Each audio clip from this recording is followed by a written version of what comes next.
మధురం నీ వాక్యం నా త్రోవకు దీపం నీ వాక్యం. యేసు నామంలో మీకు శుభములు సమృద్ధిగా కలుగునుగాక. మధురం నీ వాక్యం అనే కార్యక్రమానికి స్వాగతం. ఈరోజు మనం దేవుడు నాటిన నీతి వృక్షంలో అనే అంశం 3వ భాగం ధ్యానించుకుందామండి. మధురం మధురం నీ వాక్యం నా త్రోవకు దీపం నీ వాక్యం. ఈరోజు మనం అబ్రహాము దేవుడు నాటిన నీతి వృక్షం, ఎలా అతడు నీతి ఫలాల్ని ఫలించాడు, ఆ ఫలాల్ని భుజించిన వారందరూ కూడా నీతి మార్గంలో నడుస్తారండి. సో మనం కూడా అలా ఉండాలన్నమాట. అబ్రహాంని దేవుడు నా స్నేహితుడు అని పిలుస్తాడు. అంటే స్నేహితుడు చూడండి ఎంత హార్ట్ టు హార్ట్ పంచుకుంటారు కదా, వాళ్ళ హృదయాల్లో ఉన్నది పంచుకుంటారు. అలా దేవుడు తన హృదయంలో ఉన్నదంతా పంచుకుంటాడు. దేవుడు చెప్పిందంతా అబ్రహాం చేస్తాడు. కనుక దేవుడు అబ్రహాంని దీవిస్తాడనమాట. అబ్రహాం ఒక్కడనే కాదండి, ఇది క్రీస్తు పూర్వం 2000 అప్పుడు జరిగిన సంఘటన. అంటే అబ్రహాంని దేవుడు పిలవడం అనమాట.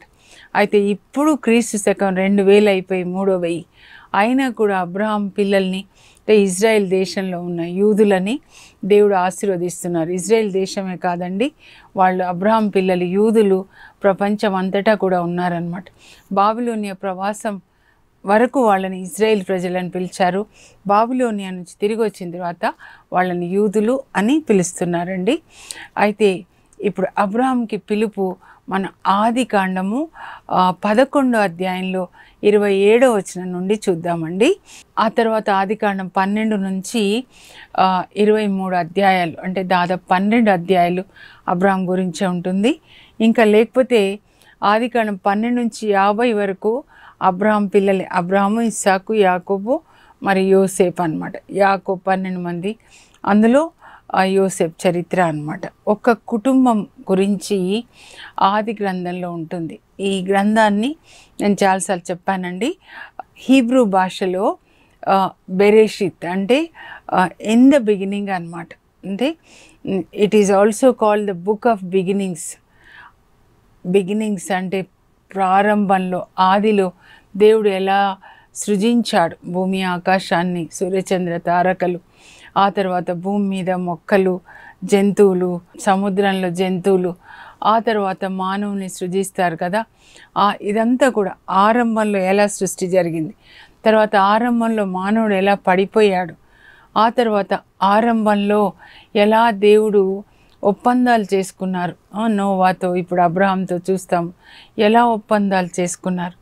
ఆ తర్వాత ఆరంభంలో కుటుంబాలు ఎలా జీవించాయి, ఆరంభంలో యోసేపు ఎలా నీతిగా ఉన్నాడు, ఆరంభంలో యోసేపు ఎలా అన్నయ్యని క్షమించాడు, ఎలా తండ్రిని పోషించాడు, ఇవన్నీ కూడా. So it's called book of beginnings అన్నమాట. చాలా బాగుంటుందండి. దేవునికి అబ్రహాంకి ఉన్న సంబంధం ఏంటి అనంటే ఇద్దరు స్నేహితుల్లాగా అన్నమాట. దేవుడు ఏది చెప్తే అబ్రహాం అది చేయడం, దాన్ని నీతి అంటారండి. ఇప్పుడు మనం చూద్దాం ఆది కాండము 11:27 నుంచి అన్నమాట. ఇది మనం యోబుని గురించి ధ్యానించుకున్నాం కదండి. యోబు కాలం అన్నమాట, అబ్రహాం వాళ్ళ నాన్నకాలం. ఇక్కడ అబ్రహాం వాళ్ళు ఉంటున్నారంటే ఊరు, వాళ్ళ ఊరు పేరు. తర్వాత దాని దగ్గరలో ఊజులో యోబు నివసించాడు. యోబు అబ్రహాం వాళ్ళ నాన్న తెర సమకాలీకులు అన్నమాట. ఆ తర్వాత ఇప్పుడు అబ్రహాం. అయితే అబ్రహాం వాళ్ళ నాన్న పేరు తెర అండి. ఇలా చూపిస్తున్నాను. 3 కొడుకులు అన్నమాట అబ్రహాం వాళ్ళ నాన్న తెరాకి. అబ్రాము, ఆ తర్వాత నాహోరు, ఆ తర్వాత హరాన్ అన్నమాట.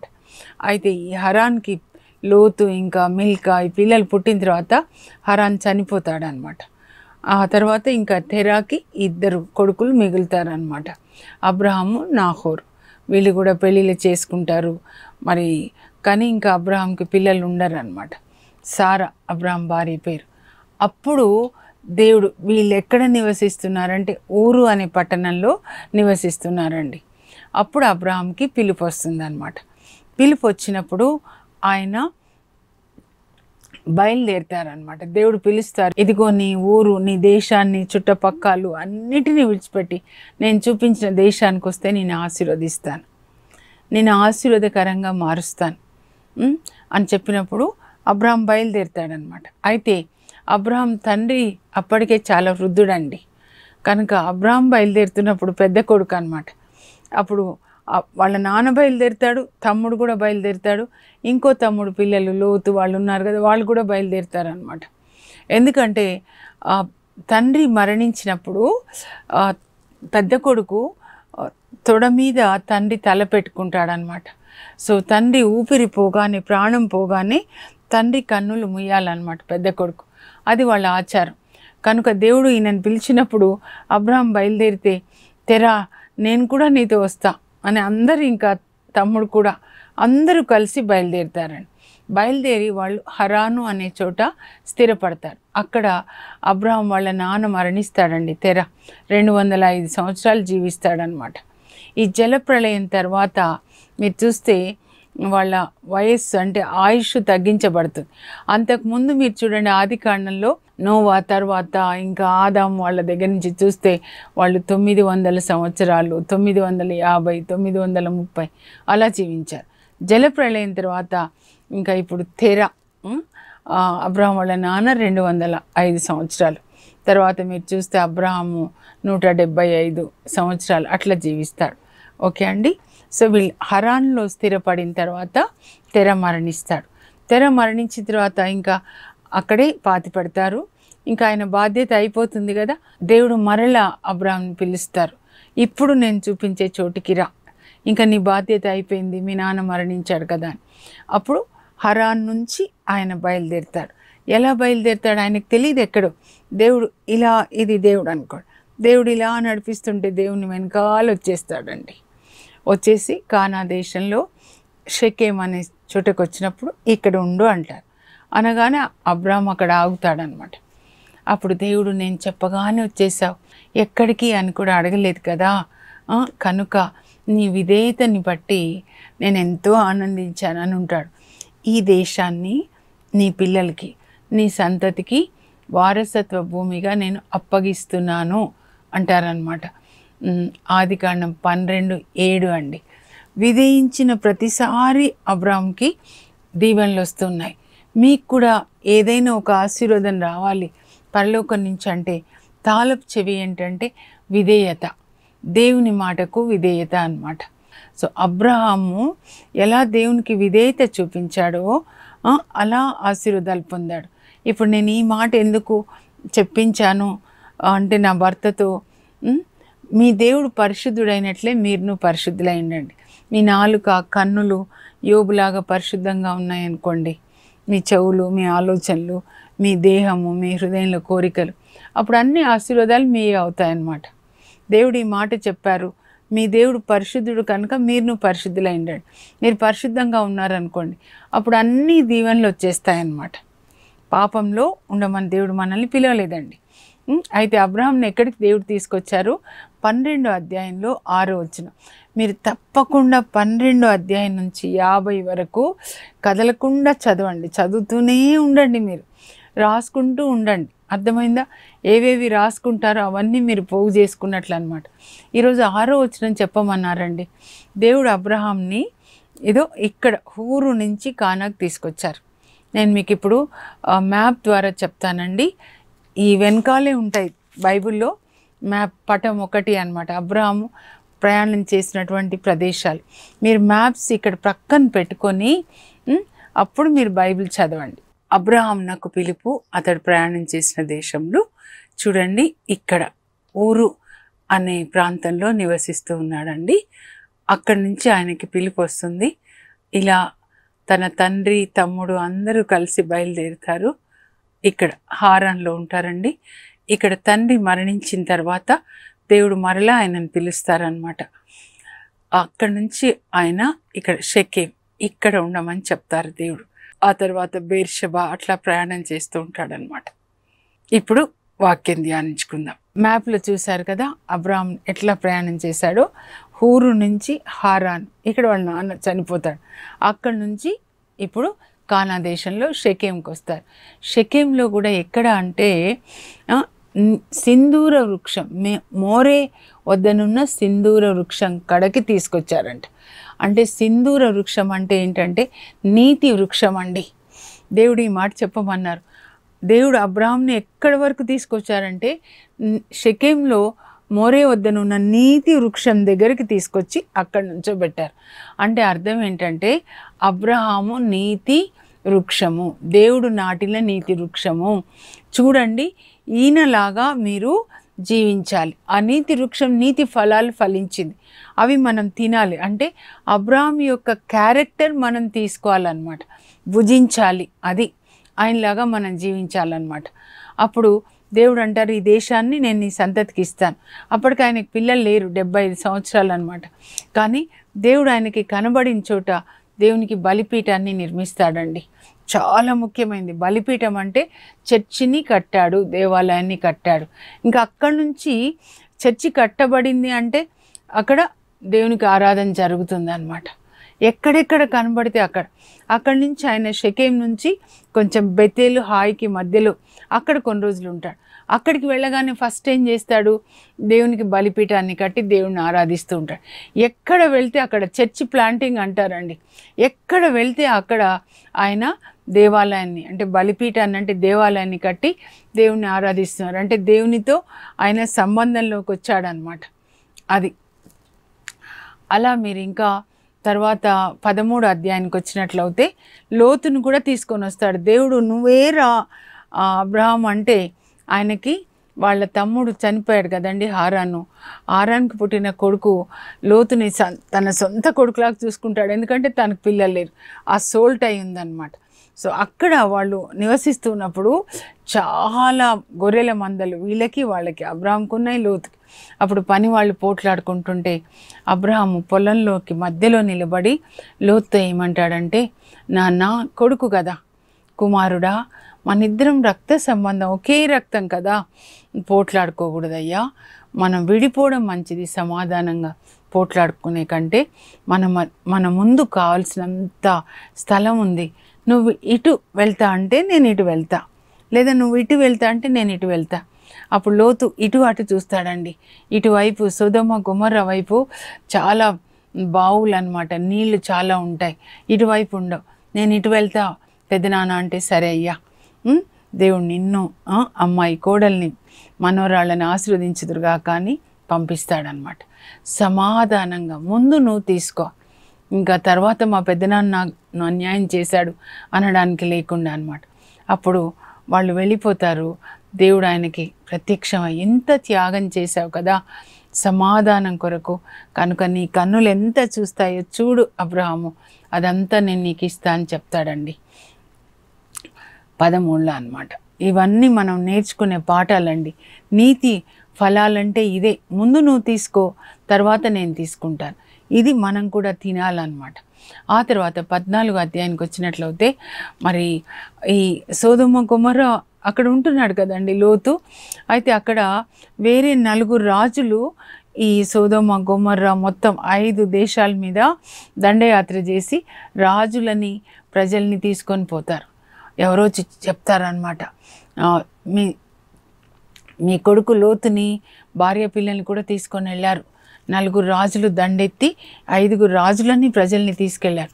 చెప్పగానే అబ్రహాం చూడండి, అబ్రహాం దగ్గర 318 మంది యుద్ధం చేసే యుద్ధశూరులు ఉంటారండి.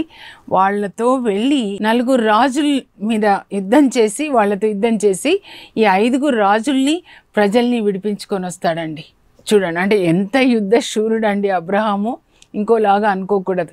అంటే లోతుని విడిపించడానికి ఆయన యుద్ధానికి వెళ్తాడనమాట. అర్థమైందా? లోతుని భార్య పిల్లల్ని. అప్పుడు ఆయన యుద్ధం నుంచి వస్తుంటే యెరూషలేము అనే చోటకు వస్తాడండి. అప్పుడు దాన్ని షాలేము అంటారు. అక్కడ మెల్కీసెదెకు అబ్రహాం దగ్గరకు వచ్చాడు. ఎవరి మెల్కీసెదెకు అంటే మీరు హెబ్రీ 7 అధ్యాయం చూస్తే యేసు ప్రభువే అనమాట. శాంతికరుడైన రాజు అని ఆయనకి పేరు అని మెల్కీసెదెకుని గురించి చెప్తున్నారనమాట. సో ఆయన అబ్రాహాంకి ప్రత్యక్షమై అబ్రాహాంకి రొట్టె ద్రాక్ష రసాన్ని ఇస్తాడండి. రొట్టె ద్రాక్ష రసం అంటే యేసు ప్రభువే అనమాట. ఆయన యొక్క శరీరం, ఆయన రక్తం అంటే దేవుని వాక్కు అనమాట. యేసు ప్రభు అంటే దేవుని వాక్కు. అప్పుడు ఇచ్చేసి మెల్కీసెదెకు అబ్రాహాంను ఆశీర్వదిస్తున్నాడు. అందుకే యేసు ప్రభు అంటారు, అబ్రాహాం నన్ను చూశాడని చెప్తాడనమాట, ఆశీర్వదిస్తాడనమాట. సర్వోన్నతుడై భూమి ఆకాశం నన్ను సృజించిన దేవుడు అబ్రాహాంని ఆశీర్వదించును గాక. శత్రువులను నీ వశం చేసిన సర్వోన్నతుడైన భగవంతుడు స్తుతింపబడును గాక అని అబ్రాహాంని ఆశీర్వదిస్తాడు. అప్పుడు అబ్రాహాము వీళ్ళని శత్రువులను ఓడించి తెచ్చిన దాంట్లో 10వ వంతు దేవునికి ఇస్తాడండి. అప్పుడు తర్వాత 15వ అధ్యాయానికి వచ్చినట్లయితే అంటే ఇది కూడా ఒక నీతి ఫలం అన్నమాట. తమ్ముడు కుమారుని విడిపించుకొని వచ్చాడు. తర్వాత దేవుడు ఆయనను ఆశీర్వదించినప్పుడు ఆయనకున్న దాంట్లో దశమ భాగం తీసి దేవుని కొరకు ఇస్తాడనమాట. ఇవన్నీ ఒక్కొక్క నీతి ఫలాలు. అబ్రాహాం అనే నీతి వృక్షం ఫలించిన ఫలాలు. తర్వాత దేవుడు మళ్ళా ప్రత్యక్షం అవుతాడు. చూడండి, ఒక మాట దేవుడు చెప్పినప్పుడు మనం విధేయిస్తే మళ్ళీ ఇంకోటి చెప్తాడనమాట. బైబిల్ గ్రంథం ద్వారా రోజు మనకి ప్రత్యక్షం అవుతారండి.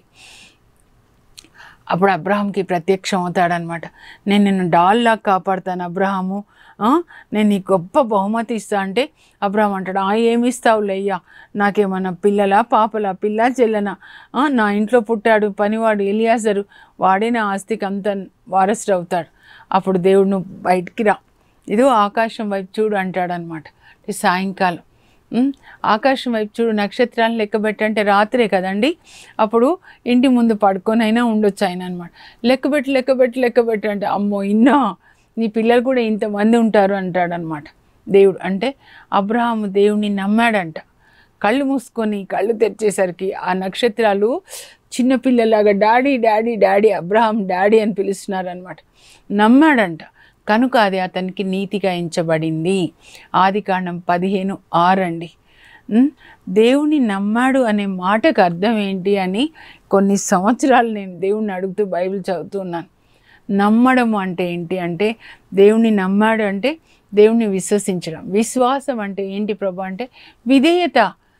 దేవుడు ఏం చెప్తే అబ్రాహాం అది విధేయిస్తున్నాడు కదా, అది దేవుణ్ణి నమ్మడం అంటే. విశ్వాసం అంటే క్రియలు లేని విశ్వాసం వ్యర్థం. నువ్వు విడిచిపెట్టి వచ్చేసేయి నీ బంధువులని అంటే వచ్చేసాడనమాట. అంటే క్రియలు ఉన్నాయన్నమాట. దేవుడు చెప్పిన మాటకి విధేయించడం. అందుకే ఈయనని నీతి వృక్షం, అక్కడ నీతి వృక్షాల దగ్గర ఆయన ఉంటాడనమాట. ఆ తర్వాత దేవుడు అబ్రాహాంతో నిబంధన చేసుకుంటారండి. 15వ అధ్యాయంలో ఉంటుందన్నమాట నిబంధన. అప్పుడు దేవుడు చెప్తారు, ఇదిగో ఐగుప్తు నది నుంచి యూఫ్రటీస్ వరకు ఉన్న ఇదంతా భూమి నేను నీ పిల్లలకి ఇస్తాను. ఈ వాగ్దానము దావీదు కాలంలో నెరవేరుతుందండి. ఆ తర్వాత సారా ఒక పొరపాటు చేస్తుంది. టైం అయిపోయింది. 16వ అధ్యాయం చెప్తున్నాను. దేవుడు పిల్లల్ని ఇస్తా ఆకాశ నక్షత్రాలు అంటారు. మా ఆయన వయసు చూస్తే 85, నా చూస్తే 76, 9 సంవత్సరాలు చిన్న అనమాట. నా వయసు పిల్లల్ని కానీ వయసు కాదు కదా అని వాళ్ళు ఐగుప్తుకి వెళ్ళినప్పుడు ఒక అమ్మాయిని తెచ్చుకుంటారు, పని పిల్లని హగారు. ఇప్పుడు ఆ అమ్మాయి యవ్వనంలోకి వస్తుంది అనమాట. అంటే 20 అట్లా ఉండొచ్చు. అబ్రాహాంకి ఇచ్చి పెళ్లి చేస్తుందండి.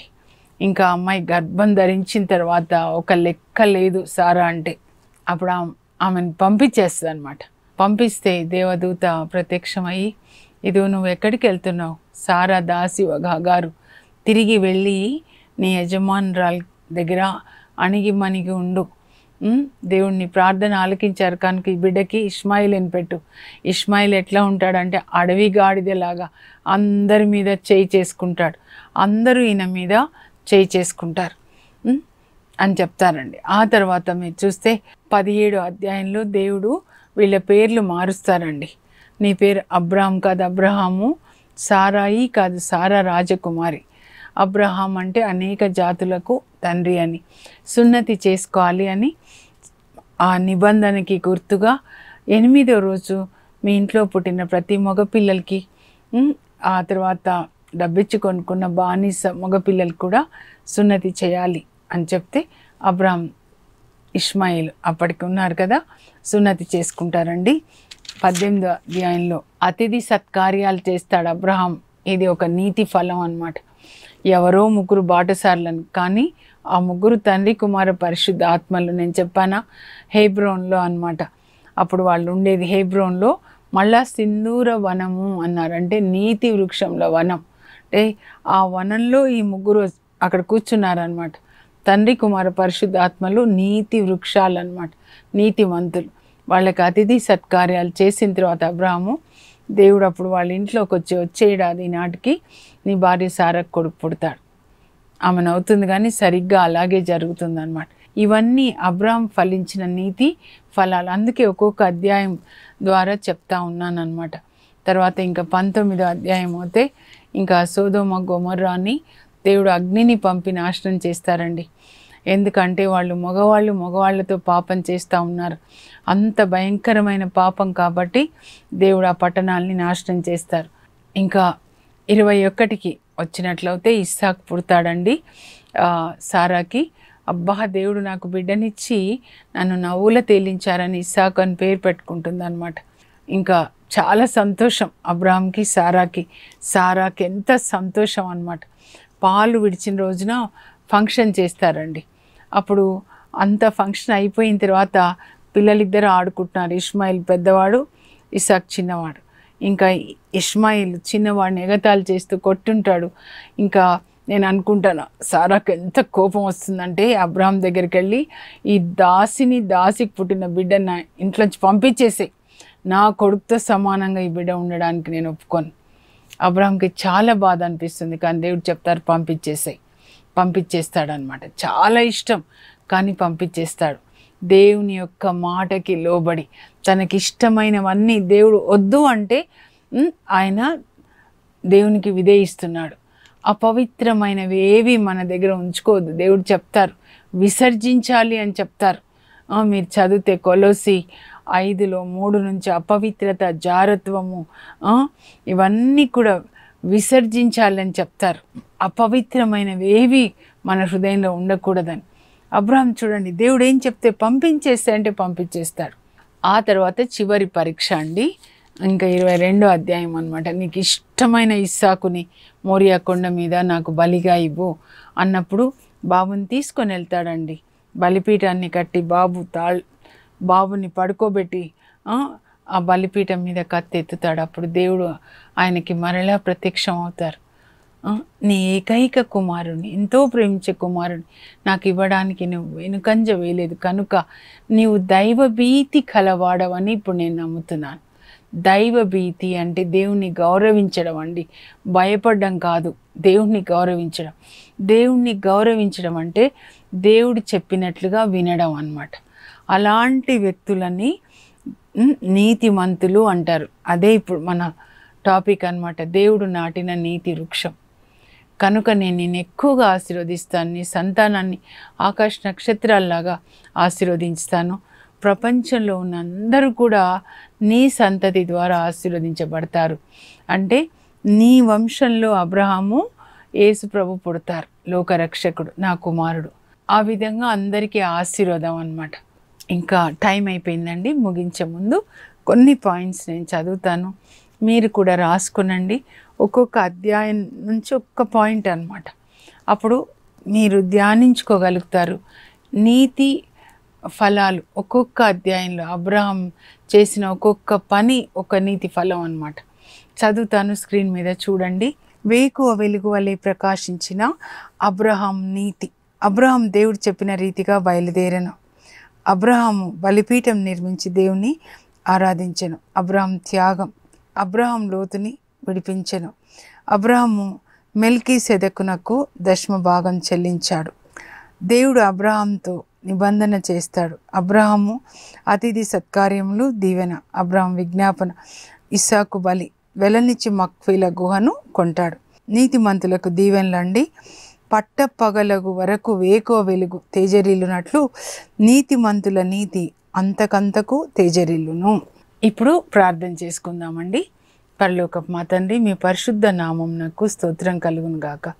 అబ్రహాంని మీరు పిలిచి నాయన షెకేం నాకు తీసుకొని వచ్చి మోరే వద్దనున్న సింధూర వృక్షం, నీతి వృక్షం దగ్గరికి తీసుకొని వచ్చారు. అంటే అబ్రహాము మీరు నాటిన నీతి వృక్షంగా నీతి ఫలాల్ని ఫలించాడు. అతని వలన అనేక మంది ప్రభా నీతి మార్గంలో నడిచారు. ఇప్పటికీ మేము కూడా అబ్రహాం చూసి నేర్చుకొని నీతి మార్గంలో నడుస్తూ ఉన్నాం. అబ్రహాం లాగా విధేయత చూపించేటట్లుగా మాకు కృపని దయచేయండి. మీ మాటలన్నీ బైబిల్లో ఉన్నాయి ప్రభా. ప్రతిరోజు మేము వాక్యాన్ని చదివి దానికి విధేయత చూపించే కృపను మాకు దయచేయండి. మేము కూడా మీరు నాటిన నీతి వృక్షములుగా నీతి ఫలాల్ని ఫలించేటట్లు, వాటిని భుజించిన మా పిల్లలు, మా తరం వారు నీతి మార్గంలో నడిచేటట్లుగా కృప దయచేయండి. యేసు నామంలో అడుగుచున్నాం తండ్రి, ఆమేన్. God bless you. ఇంకా చెప్పాలంటే చాలా ఉందండి, అర్ధగంటలో చెప్తే ముగించేది కాదు. కానీ మీరు చదువుకొని అబ్రహాం లాగా దేవునికి విధేయించండి. 1000 తరాల దీవెనలు పొందండి. God bless you. Have a blessed day.